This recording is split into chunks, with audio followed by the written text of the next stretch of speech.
তোমরা দেখেছিলে আগের ভিডিওতে আমি 3টে ফলকে মাটির নিচে পুঁতে দিয়েছিলাম। তো সেই ফলগুলোকে এখন বের করার সময় চলে এসেছে। তো চলো বের করা যাক নাকি, চলো।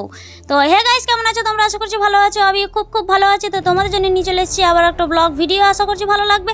তো চলো ফলগুলোকে বের করা যাক। তো আমি এখন চলে এসেছি ফলগুলো বের করার জন্য। তো চলো ফলগুলো বের করতে যাওয়া যাক। তো আমি এখন চলে এসেছি ফলগুলো বের করতে। তো আমি এই জায়গাতেই ফলগুলো পুঁতেছিলাম, তোমরা দেখেছো।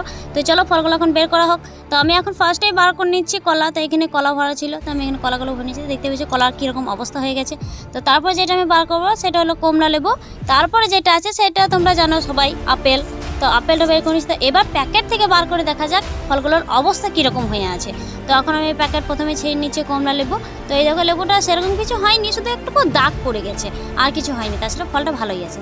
তারপরে যেটা আছে কলা। তো কলার অবস্থা দেখতে পাচ্ছি একবারে বেহাল হয়ে গেছে কলাটা। তো কলাটার অবস্থা একদমই ভালো নেই।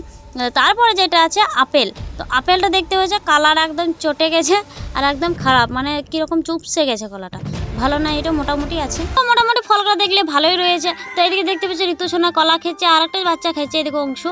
এখানে ও কলা খেচ্ছে, চোখে জল দেখছে, টল করছে, কাঁদছিল একটু আগে। আর আমি এখানে কমলা লেবুটা ছাড়িয়ে নিচ্ছি সবাইকে একটু একটু করে দেবো বলে। তো আমার ভিডিও কেমন লাগে অবশ্যই কমেন্ট করে জানাবে। আর আমার ভিডিও ভালো লেগে থাকলে অবশ্যই লাইক, কমেন্ট, শেয়ার এবং সাবস্ক্রাইব করতে ভুলবে না। তো আজকের ভিডিও এই পর্যন্ত, দেখা হচ্ছে নেক্সট কোনো ভিডিওতে। তো আজকের মতন বাই।